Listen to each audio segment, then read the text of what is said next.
한번 나오시죠. 얼굴 한번 비춰주세요. 네. 여기 오시면 나와요. 얼굴 나와요. 얼굴. 여기로 오시면. 여기로 오시면 얼굴 나와요. 이 목소리 안 들어가나?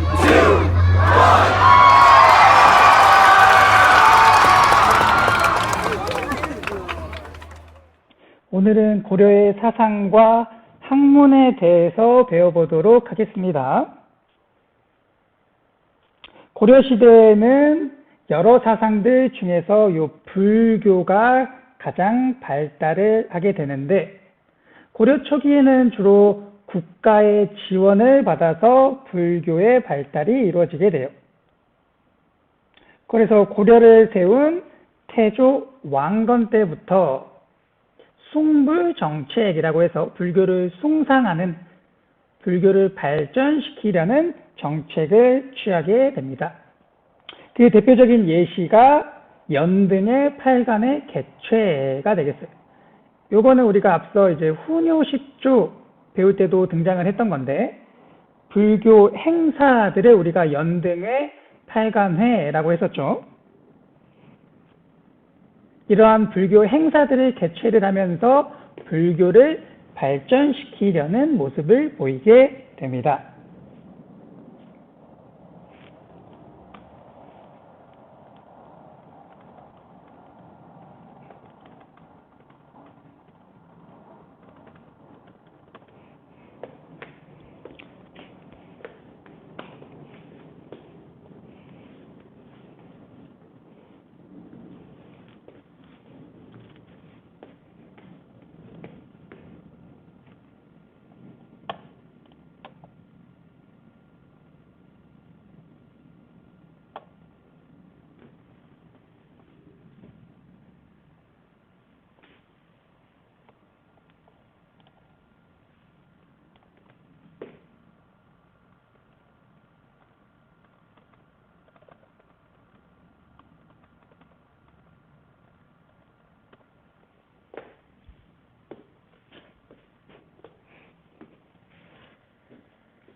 광종 역시 국가적으로 불교를 발전시키려는 정책들을 취하게 되는데, 대표적으로 승과를 설치를 하는 모습을 보이게 돼요.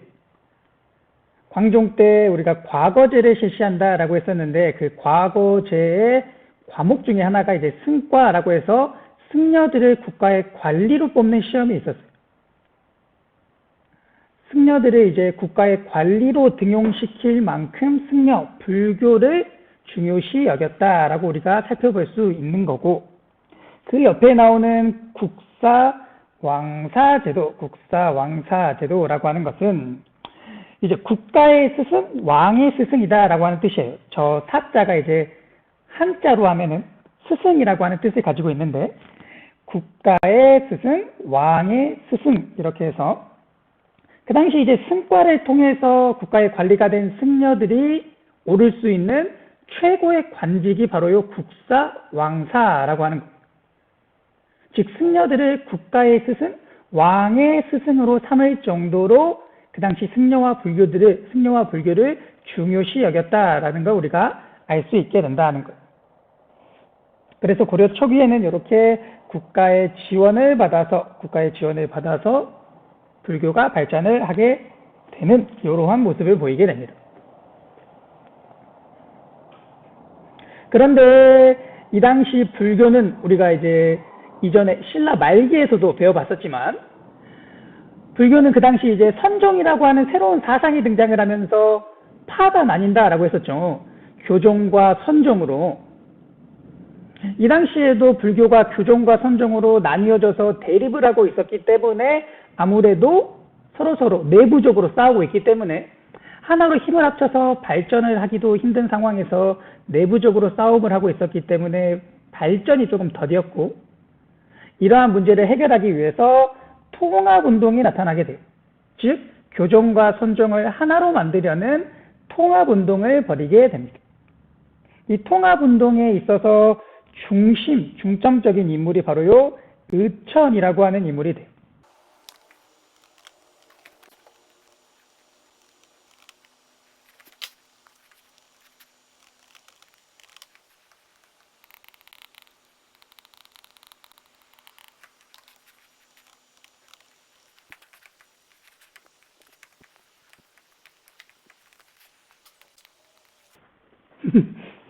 네, 해보시겠습니까?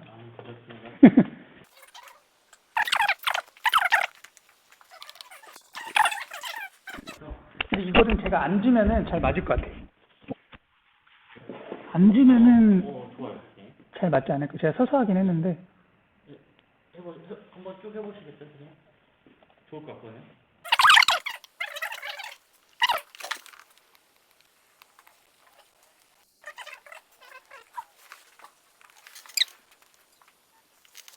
찬조 출연하세요. 찬조 출연.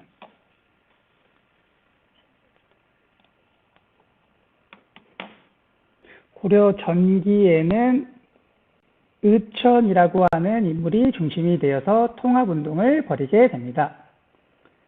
의천은 그 당시 이제 왕의 아들인데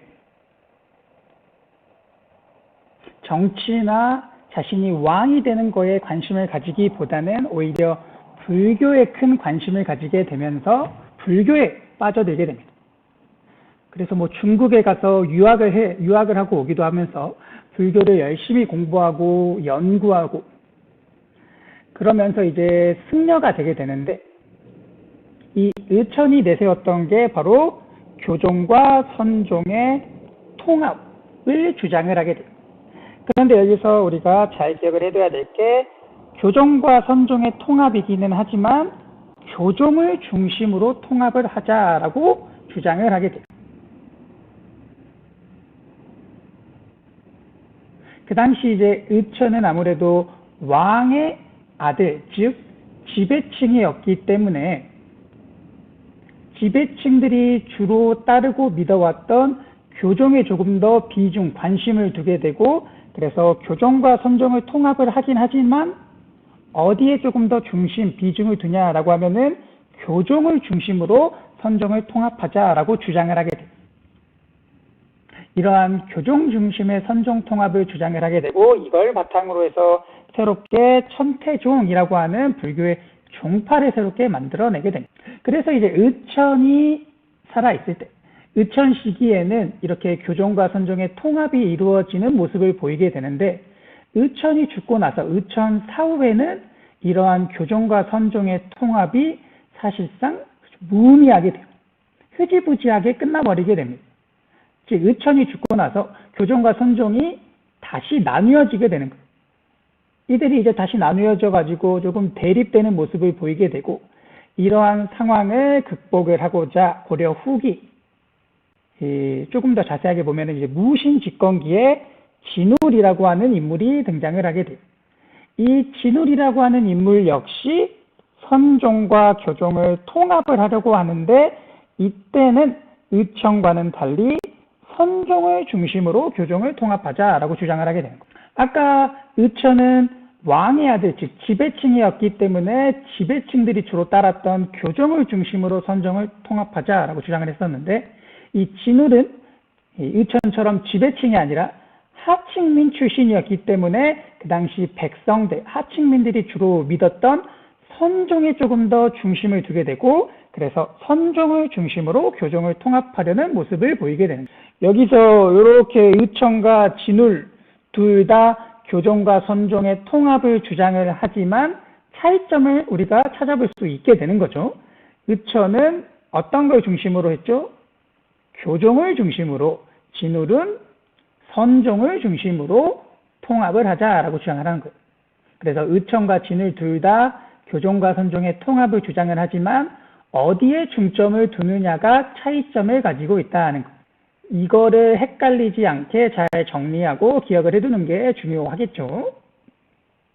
그래서 진울은 선정을 중심으로 교종을 통합하면서 그 당시 조계종이라고 하는 종파를 발전시키는 모습을 보이게 됩니다. 이렇게 불교 통합운동이 이루어지면서 교종과 선종의 어떤 통합들이 이루어지고 그러면서 불교가 발달하는 모습을 보이게 되는데, 그런데 요 시기에 이제 불교, 즉 승려들이 그 당시 이제 집권 세력들, 정치 권력을 가지고 있는 권력가들과 서로 한패가 되는 모습을 보이게 돼요. 그러면서 이 승려들이 정치 권력가들과 한편에 먹게 되고, 이 권력가들의 힘을 빌려서 이 승려들 역시 굉장히 타락한 모습들을 보이게 됩니다. 그래서 이 권력가들과 함께 뭐 술 마시러 놀러 다닌다던가, 아니면은 돈을 모아서 뭐 엄청 큰 집에 살고 금은보화를 모으고, 우리가 알고 있는 승려들의 모습과는 조금 다른 모습을 보이게 돼요. 우리가 기존에 알고 있는 승려들의 모습이라고 생각을 한번 해보면은, 그렇죠, 승려님들은 대부분 이제 산속 절에 들어가셔가지고, 머리 깎고 절에 들어가셔가지고, 거기서 이제 고기도 안 드시고, 세상의 어떤 물욕 같은 건 다 버리시고, 속세에 떠나서 혼자 몸과 마음을 수양하면서 보내시는 게 우리가 보통 생각하는 승려님들의 모습이잖아요. 그것과는 다른 세속적인 것을 탐구하는, 세속적인 것들을 추구하는 모습을 보이게 돼요. 그렇게 이제 승려님들이 타락하는 모습을 보이게 되니까 그러한 모습을 개혁하고자 불교 개혁운동이 벌이게 돼요. 이 불교 개혁운동에서도 중점적인 인물이 바로 진울이라고 하는 인물이. 진울이 벌써 짧은 시간에 2번이나 나왔죠. 그만큼 중요한 인물이다라고 하는 거 우리가 쉽게 캐치할 수 있겠죠. 그래서 이제 진울을 중심으로 해서 불교 개혁운동이 벌어지게 되는데, 이 진울은 그 당시 수선사라고 하는 곳에서 결사운동을 벌이면서 불교 개혁운동을 벌이게 돼요. 여기서는 이제 승려들아 우리 본연의 자세로 돌아가자. 즉 많은 승려들에게 이전에 타락한 모습이 아닌 우리가 원래 해야 할 일, 즉 절로 들어가서 속세와 떨어져서 우리 몸과 마음을 수양하면서 부처님을 믿는 이러한 우리가 원래 해야 할 모습으로 돌아가자라고 하는 거예요. 진울 센세라고 하시는데 go to page, 좋은 말이네요. 기초가 중요하죠. 우리 본연의 자세로 돌아가자, 우리 초심을 찾자라고 하는 거예요. 이렇게 진울이 초심을 찾자라고 주장을 하면서 불교 개혁운동을 벌이게 되는 거예요. 그런데 이러한 불교 개혁운동이 어느 정도 조금 성과를 거두기는 하지만, 시간이 흘러서 원간섭기에 이르게 되면은 이러한 불교 개혁운동이 쇠퇴를 하게 돼요.